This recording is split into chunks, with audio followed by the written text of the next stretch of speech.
There's a quiet moment in life when you look at yourself, not with judgment, not with shame, but with deep honesty. And you realize something uncompromising, not because that version was weak, but because it was incomplete. And somewhere inside you, there's a pressure, a pulse, a whisper that says, someone sharper, someone calmer, someone stronger, someone unrecognizable compared to the past. You've outgrown the person you've been. It's time to become someone else now. Transformation doesn't start with motivation. It starts with a decision, a private vow, a shift in how you see yourself when the lights are off and no one is watching. That's why the Stoics were so feared and respected. They weren't loud, but they were undeniably transformed. They didn't beg life to change. They became the change Marcus Aurelius, writing in dim candlelight during a war, examining his flaws with gentleness and courage. Epictetus, once a slave, rising to become a teacher of freedom through internal mastery. Cleanthes, carrying water at night to afford his studies, reshaping his identity with every deliberate step. Their transformations weren't cosmetic, they were structural, quiet, deep, permanent, and becoming unrecognizable is not about impressing others. It's not about external validation. It's about evolving so profoundly that your future self wouldn't even recognize your past mindset. It's about choosing discipline over impulse, clarity over chaos, character over comfort.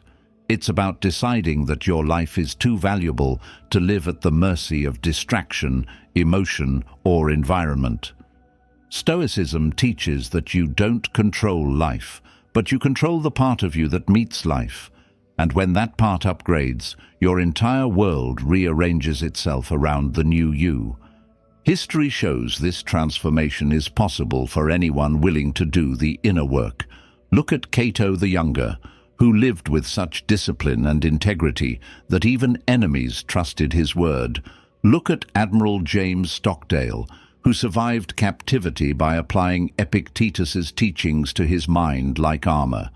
Look at modern high performers who cut noise, mastered their reactions, and redesigned their environments until their results became almost unbelievable. If you want to become unrecognizable, it won't come from wishing. It will come from rebuilding the foundation, your identity, your discipline, your inputs, your emotional responses, and your environment, not overnight.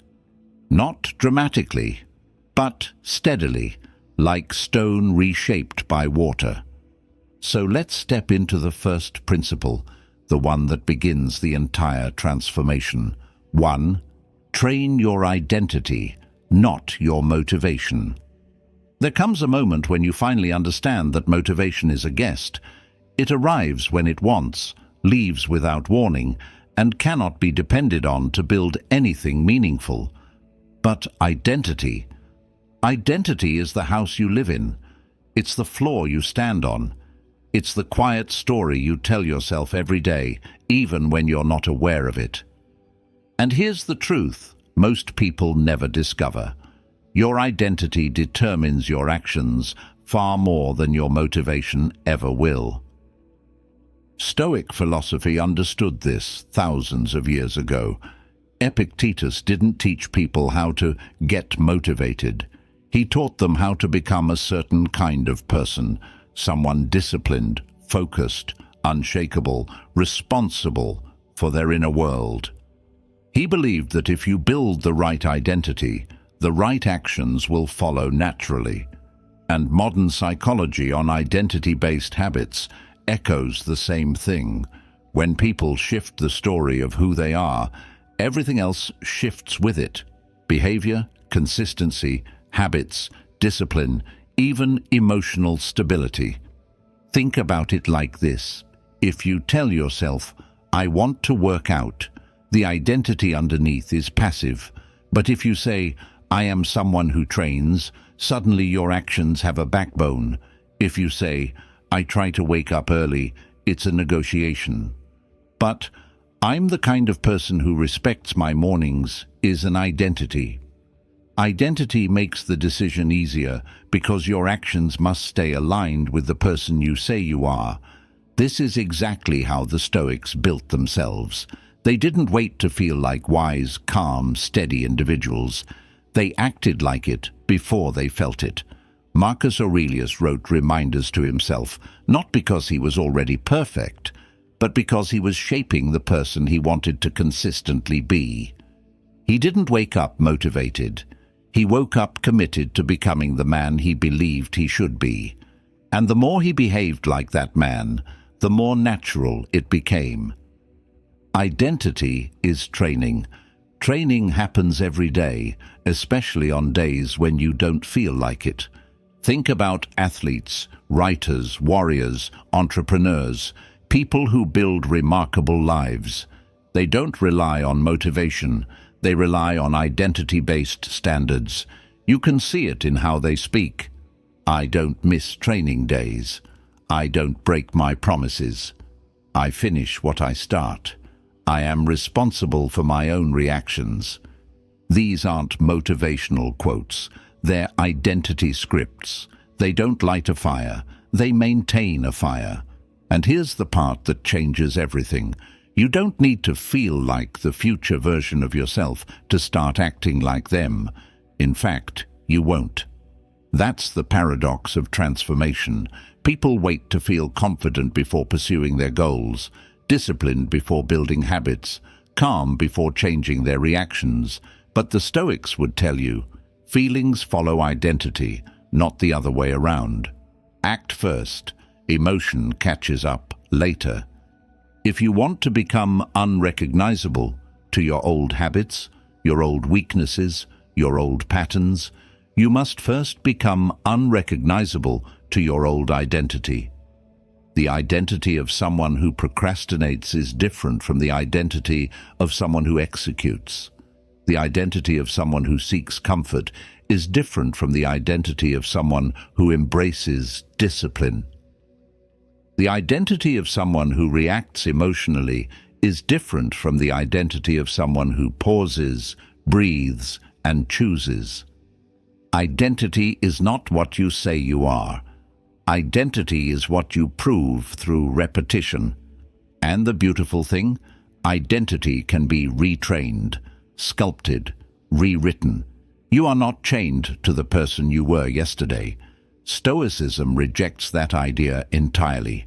You are the author of your internal narrative. Every action is a line in that story. Every consistent habit is a paragraph. Every breakthrough is a chapter. Imagine waking up and shifting the script from "what do I feel like doing" to "what would the future version of me do right now?" That one question can rebuild your entire life, because the future version of you, the stronger, clearer, calmer, more focused version, wouldn't negotiate with morning alarms, wouldn't drown in distractions, wouldn't collapse under stress. They would act. And when you act like that version today, even in small ways, you begin merging with them. Identity is not built by dramatic changes. It's built by quiet, repeated choices. The Stoics understood that character is shaped in the tiny, invisible moments, when you choose focus over comfort, discipline over impulse, clarity over chaos. And each time you choose correctly, you strengthen the new identity you're installing. There's something powerful in realizing this. Your future self is already watching. They're waiting for you to start living like them. Stoicism teaches that transformation is not a leap. It's a practice, a recalibration, a decision repeated until it becomes truth. And here's the simplest place to begin. Pick one identity shift and live from it today. Not tomorrow, not next week, today. I'm the kind of person who finishes things. I'm the kind of person who controls my reactions. I'm the kind of person who chooses discipline over comfort. I'm the kind of person who protects my focus. Say it. act from it, repeat it, become it. Because once your identity changes, your entire life follows. You won't need motivation. You'll become the kind of person who doesn't rely on it, and that is the beginning of becoming unrecognizable. 2. Master the art of radical self-discipline. There's a moment in every person's life where they face a quiet, brutal truth. Your dreams don't care about your mood. Your goals don't pause because you're tired. Your future doesn't rearrange itself because you didn't feel like it today. And this is where most people lose themselves, not because they're incapable, but because they keep negotiating with their own excuses. If you want to become unrecognizable, you must step into a level of discipline that stops asking how you feel and starts asking who you want to become. Stoicism knew this long before modern psychology did. Epictetus said, "No great thing is created suddenly." What he meant is that nothing extraordinary grows out of comfort. Every transformation is built from the ability to act independently of emotion. The Stoics didn't worship motivation. They didn't even trust it. They trained themselves to do what needed to be done, especially when they didn't feel like doing it. That was the real power, action divorced from mood. Radical self-discipline begins with a simple shift. You stop being the employee of your emotions and start becoming the commander of your actions. Most people wake up and check in with their feelings like someone checking the weather.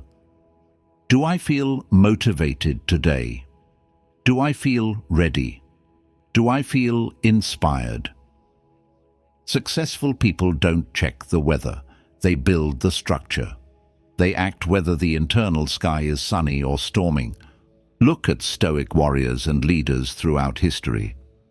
Cato the Younger practiced discomfort deliberately, wearing plain, rough clothing when others chose luxurious fabrics, walking barefoot through Rome to strengthen mental resilience, training himself not to depend on comfort.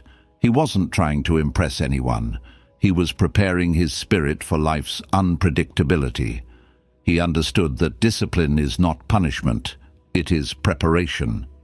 Or think of Admiral James Stockdale, who survived 7 years as a prisoner of war by applying Stoic teachings to every moment. He couldn't rely on hope, motivation, or comfort because none of them existed. What kept him alive? Structure, self-control, mental boundaries, discipline so deep it didn't depend on the environment. When asked later how he survived, he said, "I never lost faith in the end of the story."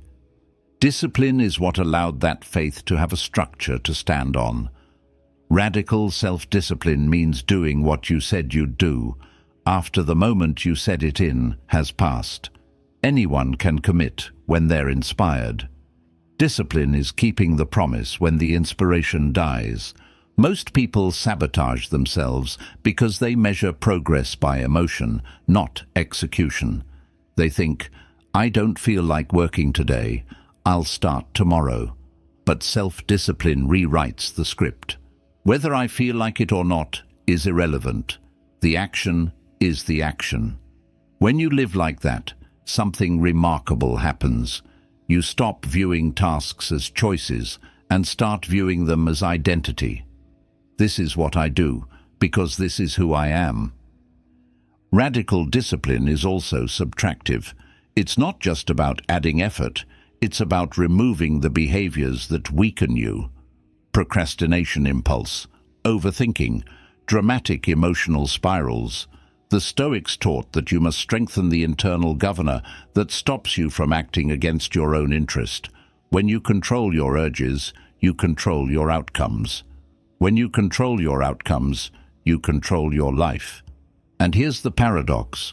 Once discipline becomes part of your identity, it actually makes life easier, not harder. You waste less time negotiating with yourself. You lose fewer hours to distraction. You stop battling your own resistance. You gain hours of clarity. You finally feel traction under your feet. Life becomes sharper, simpler, more aligned. Discipline doesn't kill your freedom, it creates it. It frees you from chaos. It frees you from emotional turbulence. It frees you from the old version of yourself who kept waiting for the perfect time to change. It frees you from regret, from inconsistency, from self-betrayal. There will be days when everything inside you wants the easier path. Days when your mind whispers, skip it. Days when excuses sound reasonable. Days when your comfort zone tries to pull you back into old patterns. Radical discipline is the ability to hear those whispers and move anyway. And when you move anyway, when you act without waiting for desire, you start to build a life that doesn't depend on luck, mood, or momentum. You build a life built on choice, on strength, on internal order. The Stoics believed the highest form of freedom was self-mastery, and radical discipline is self-mastery in motion. It's the art of doing the hard thing without waiting for a pleasant feeling to carry you. The art of choosing the future over the present. The art of becoming someone your past self could barely imagine. Do this long enough, and you'll wake up one day and realize something astonishing. Your old self couldn't survive the life you're living now. You've become someone unrecognizable. 3. Cut out the noise and drastically reduce input. There's a moment when you finally realize that the world isn't just trying to distract you, it's trying to own your attention. And the scariest part? Most people hand it over willingly. They drown in notifications. They absorb strangers' opinions. They carry the emotional weight of drama that has nothing to do with their lives. They scroll through endless noise, never noticing that the scrolling is quietly shaping their character, their confidence, their identity. If you want to become unrecognizable, you must do something almost no one is brave enough to do. Cut the noise. Reduce input so drastically that your mind becomes something rare in this generation. Quiet and focused. Stoic philosophy warned about this long before smartphones existed. Marcus Aurelius wrote about the need to cut away unnecessary thoughts and guard the mind from what weakens it. He lived in an empire filled with politics, gossip, pressure and chaos, yet he carved out mental silence. He trained himself to withdraw into a private space of clarity, no matter where he was. That's why his decisions carried such weight. A noisy mind cannot lead. A noisy mind cannot grow. A noisy mind cannot transform. Modern neuroscience now confirms what the ancient Stoics felt intuitively. High input destroys your ability to think deeply. Constant stimulation rewires the brain to seek novelty instead of understanding. The more noise you consume, the more your attention fractures. And when attention fractures, identity fractures with it. You stop knowing what you want. You stop hearing your own intuition. You stop recognizing your own voice.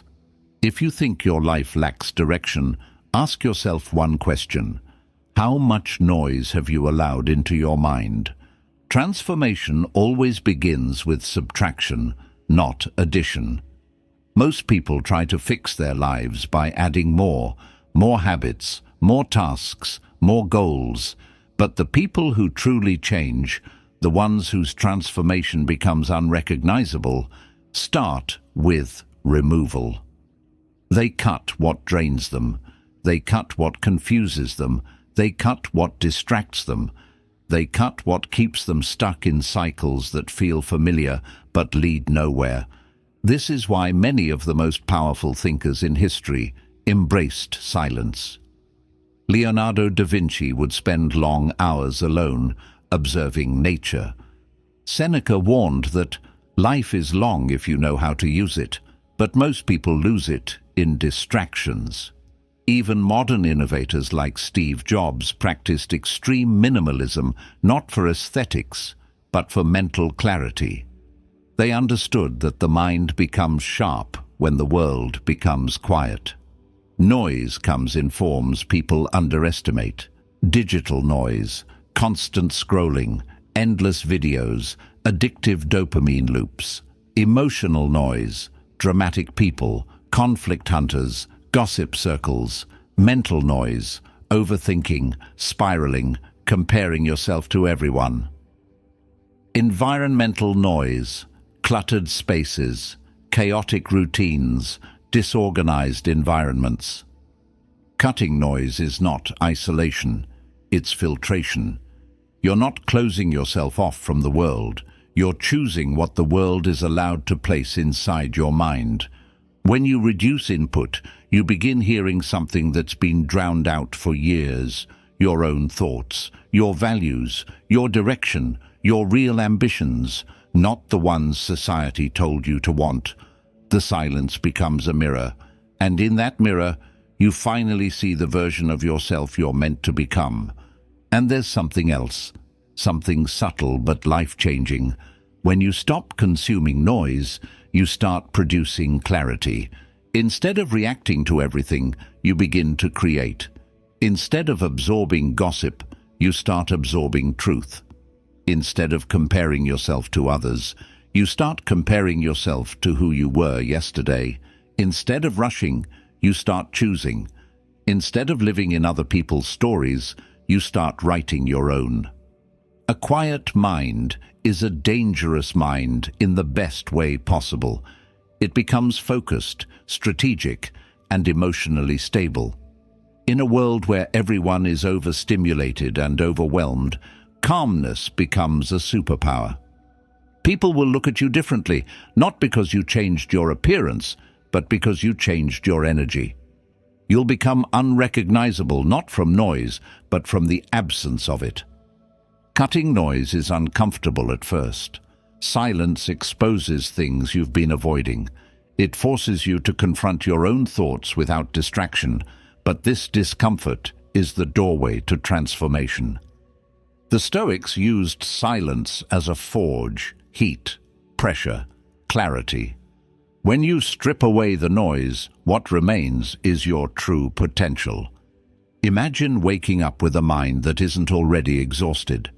Imagine making decisions without the influence of comparison. Imagine creating goals from your own inner compass instead of society's outer pressure. Imagine hearing your intuition again, loud, clean, unmistakable. This is what happens when you drastically reduce input. The world will tell you you're missing out, but the truth is, everyone else is missing out on themselves. 4. Build emotional control instead of reactivity. There's a moment in your life when you finally recognize that the most powerful person in any room is not the loudest, not the strongest, not the most confident looking. It's the one who is calm, the one who doesn't react instantly, the one who hears, observes, processes, and then responds with intention. Emotional control is one of the rarest skills in the world, and it is the dividing line between the person you used to be and the person you're becoming. If you want to be unrecognizable, this is where the transformation becomes visible. Stoic philosophy has always been brutally clear about this. Your reactions create your reputation, your reality, and your future. Epictetus said, "It is not things that upset us, but our judgments about them." And modern psychology agrees. Your emotional interpretation, not the event itself, shapes your life. This means something revolutionary. If you learn to control your interpretations, you control the impact life has on you. Think about Marcus Aurelius. He was the most powerful man of his time, yet also the most inwardly disciplined. As emperor, he faced betrayal, war, illness, loss. But he wrote to himself every morning, "You have power over your mind, not outside events." He wasn't telling himself this because it was easy. He was reminding himself because the stakes were high. The survival of his empire depended on his ability to stay calm when others panicked. His emotional control wasn't theory, it was strategy. Contrast this with the average person today, constantly triggered, constantly overwhelmed, constantly pulled into emotional reactions by strangers on the internet, toxic relatives, stress, disappointment, or insecurity. In a world addicted to outrage, calmness is not passivity. It's power, it's clarity, it's superiority over impulse. Emotional reactivity is the enemy of growth. When you're reactive, you lose your center. You hand over your power.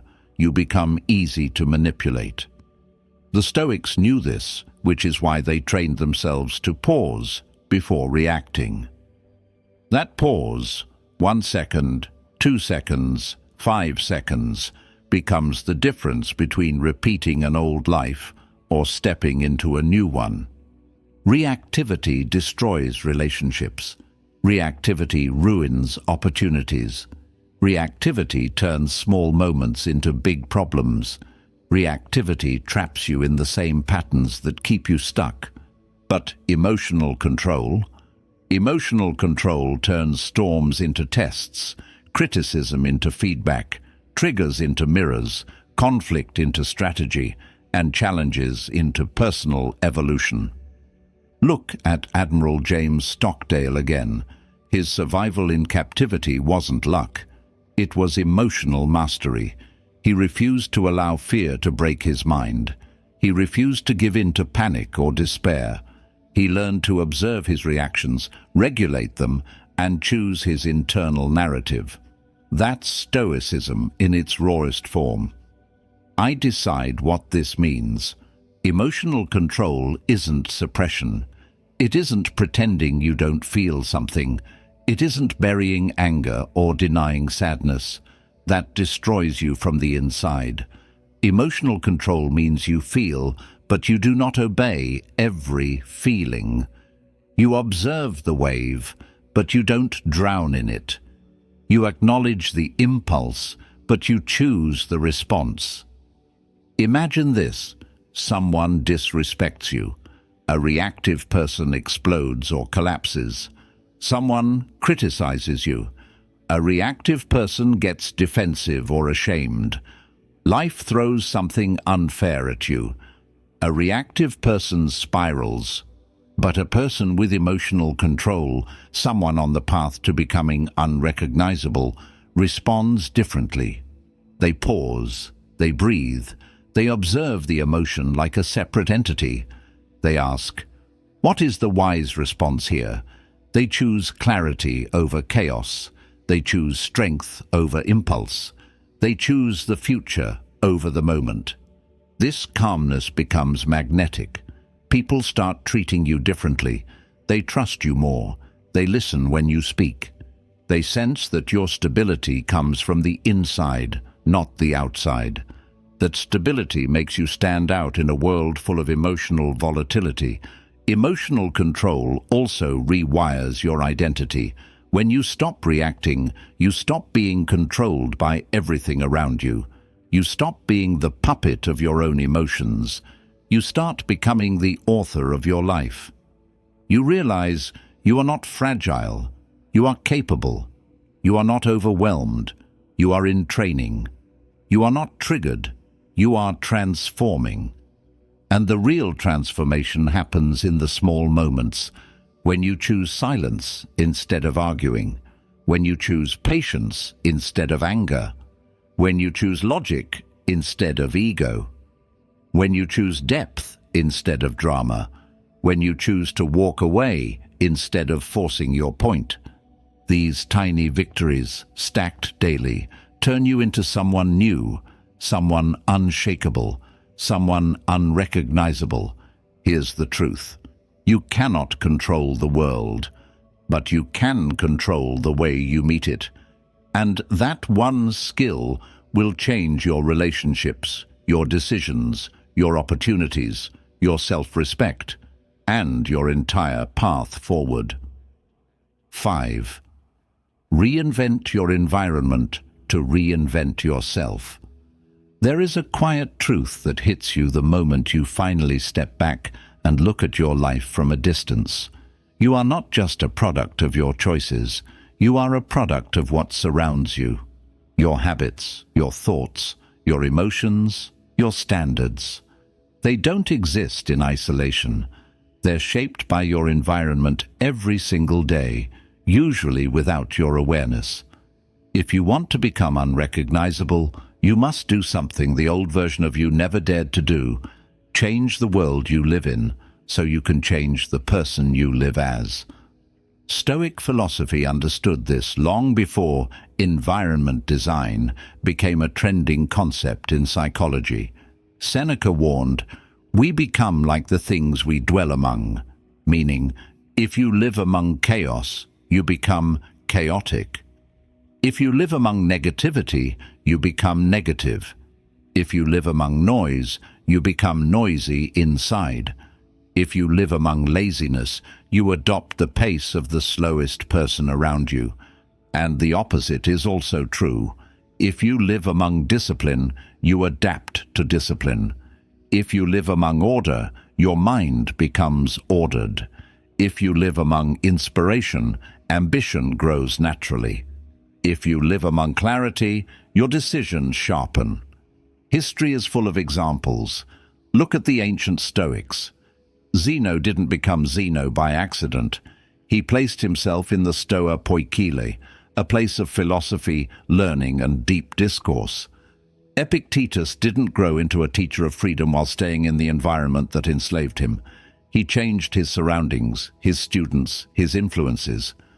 Marcus Aurelius retreated into nature and into books, away from the poisonous atmosphere of Roman politics, to protect his clarity. Cato the Younger surrounded himself with mentors and thinkers who sharpened his integrity. Their environments were not random, they were chosen. Modern psychology says the same. Your environment shapes 80 to 90% of your behavior automatically, not because you're weak, but because the brain always chooses the path of least resistance. If your room is cluttered, your thoughts will be cluttered. If your phone is filled with dopamine traps, your discipline will suffer. If your friendships normalize mediocrity, your ambitions will shrink to fit the room. This is why people feel stuck, not because they're incapable, but because everything around them keeps pulling them back into the old version of themselves. Transformation begins when you stop trying to fight your environment and start redesigning it. Reinvent your environment, and your behavior upgrades automatically. Upgrade your behavior, and your identity changes naturally. Change your identity, and your life becomes unrecognizable. Here's the truth. Your environment is either training your future or preserving your past. If you want to evolve, your surroundings must evolve too. Start with your physical environment. Your room, your desk, your workspace, your kitchen. Everything either supports your goals or sabotages them. Small changes create massive psychological shifts. Clear the clutter. Clutter is mental noise. Remove what triggers procrastination. Eliminate friction. Create a dedicated focus space. Train your brain to enter work mode. Add cues that reinforce your identity. A book, a journal, a clean surface. Then reinvent your digital environment. Your digital world is your real environment now, maybe even more than your physical one. Remove toxic apps. Unfollow people who drain you. Reduce dopamine loops. Design your phone to be a tool, not a distraction. The internet is shaping millions of identities every day, without permission. Take control of what shapes yours. Next, reinvent your social environment. This will be the hardest part, because people often cling to what is familiar, not what is good for them. You don't need to cut everyone off, but you do need to rebalance the voice-to-value ratio in your life. Spend less time around those who discourage, distract, or diminish you. Increase time around those who push you to grow, think, reflect, and evolve. Even one person with high standards can transform your trajectory more than 10 people with none. And finally, reinvent your internal environment, the way your mind responds to the world. Create routines that protect focus. Create boundaries that protect peace. Create mental habits that stop self-sabotage before it begins. When you reshape your environment, you rewrite your fate. You stop waking up in yesterday's life. You stop being dragged by old triggers. You stop returning to outdated habits. You start breathing differently, thinking differently, behaving differently. You start becoming the future version of yourself, automatically. Most people try to change while everything around them stays the same. It's impossible. You cannot plant a new identity in the soil of your old environment. It will not grow. But when you reinvent your surroundings, physically, digitally, socially, mentally, something incredible happens. Your transformation stops feeling like a struggle and starts feeling like momentum. Change the world you live in, even slightly, and the world inside you will rise to match it. There comes a moment in your transformation when you look at your life, your habits, your thoughts, your reactions, your surroundings, and you suddenly understand the truth behind every Stoic lesson, every psychological study, every breakthrough you've ever admired. You are not becoming a new person. You are uncovering the person you were always meant to be. Transformation isn't loud. It isn't dramatic. It doesn't announce itself. It happens quietly, in the tiny decisions the world never sees. In the moments when you choose identity over impulse, discipline over comfort, silence over noise, calmness over reaction, environment over excuses. These choices are small in the moment, but over time they carve a new shape into your life, like water carving stone. And one day, you wake up and realize you've stepped out of the old version of yourself so fully that you can't even remember what it felt like to think the way you used to think, react the way you used to react, or live the way you used to live. That's what it means to become unrecognizable. You stop chasing motivation because your identity now carries you. You stop battling your mind because discipline lives in your bones. You stop drowning in noise because you've become selective with your inputs. You stop reacting impulsively because you've mastered your inner world. You stop fighting your environment because you've redesigned the world you live in. This isn't temporary change. This isn't a phase. This isn't a burst of effort followed by collapse. This is structural transformation, the kind the Stoics lived, the kind psychology supports, the kind history remembers. Marcus Aurelius became unrecognizable not through glory, but through discipline and thought. Epictetus became unrecognizable not through freedom, but through mastery of the mind. Cato, Seneca, Zeno, all of them reshaped their lives from the inside out. And now you're doing the same. Because the minute you stop relying on feeling and start relying on identity, everything shifts. The minute you clear noise, your mind becomes sharp. The minute you control your emotions, your life becomes stable. The minute you redesign your environment, your habits align automatically. Transformation stops being a battle. It becomes a direction. And here's the most powerful part. The future version of you, the one you dream about, the one you admire, the one you're trying to reach, is not far away. They're one disciplined step away, one intentional choice away, one quiet moment of clarity away. Every time you act like that future version today, you collapse the distance between you and them. Keep becoming unrecognizable. One identity shift, one disciplined action, one clean boundary, one environment upgrade, one moment of calm power at a time. This is how Stoics transformed themselves. This is how modern high performers transform themselves.